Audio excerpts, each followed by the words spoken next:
નમસ્કાર દર્શક મિત્રો, ખબર છે .com પરથી હું દ્રષ્ટિએ આપ સૌનું સ્વાગત કરું છું. દર્શક મિત્રો, આપણે જાણીએ છીએ કે સ્વાસ્થ્ય જો સારું રાખવું હોય તો આપણે દરેક પ્રકારના ફળો, શાકભાજી, ડ્રાયફ્રૂટ્સનું સેવન કરવું જોઈએ.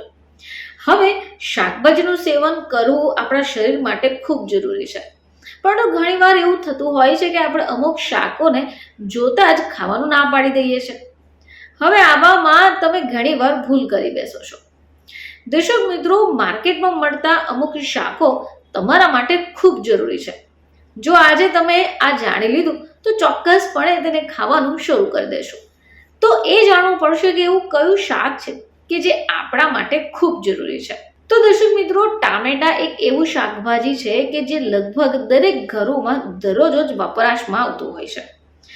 ઘણીવાર અમુક લોકો એવા હોય છે જેને ટામેટા પસંદ નથી હોતા, પરંતુ જો ટામેટાના યોગ્ય ઉપયોગ અથવા ટામેટાના યોગ્ય ફાયદા તમે જાણી લીધા તો ચોક્કસપણે એને ખાધા વગર રહેશો નહીં.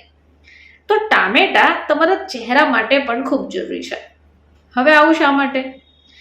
આ એક શાકથી ચહેરો પ્રાકૃતિક રીતે સુંદર રહે છે. ટામેટાનું સેવન કરવાથી આપણા શરીરમાં ફાયદા તો થાય જ છે. ઘણીવાર લોકો પોતાના ત્વચાની માવજત માટે પણ ટામેટાનો ઉપયોગ કરે છે. હવે આ ટામેટાનું જો સેવન કરવામાં આવે તો તમારી સ્કિન સુંદર દેખાશે, તમારી ત્વચાની સુંદરતામાં વધારો થશે. રોજિંદા જીવનમાં ટામેટાનું સેવન કરવાથી તમારી ત્વચા પણ યંગ રહેશે. ટામેટાને પીસીને તેની અંદર તમારે લીંબુના રસને એડ કરી દેવાનું છે. હવે આ એક પેસ્ટ તૈયાર થઈ જશે, એક મિશ્રણ તૈયાર થઈ જશે. આ જે મિશ્રણ છે તમે તેને ગરદન અથવા ચહેરા ઉપર લગાવી દો. એને થોડી વાર રહેવા દો. લગભગ 15 મિનિટ પછી તમારે ચહેરાને પાણીથી વોશ કરી દેવાનું છે. અઠવાડિયામાં 2 વાર તમારા મિશ્રણને પોતાની ત્વચા ઉપર લગાવવાનું છે. તમે જોશો કે બાદમાં ચોક્કસપણે તમને તેના ફાયદા દેખાશે.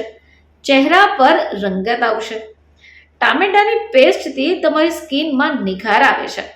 તો ટામેટા ખાવામાં તો સ્વાદિષ્ટ છે જ, પરંતુ ટામેટા તમારી ત્વચાની સુંદરતા પણ વધારે છે. અને જો તમને ચહેરા ઉપર રંગત ન આવતી હોય, ફિકાશ પડતો ચહેરો હોય, તો ટામેટાનું સેવન કર્યા પછી અથવા તો ટામેટાને પોતાના ચહેરા ઉપર મિશ્રણ તરીકે લગાવ્યા બાદ પણ તમને સુંદરતામાં વધારો જોવા મળશે. ફરીથી તમારી સમક્ષ હાજર થઈશું. ત્યાં સુધી જોતા રહેજો ખબર છે .com.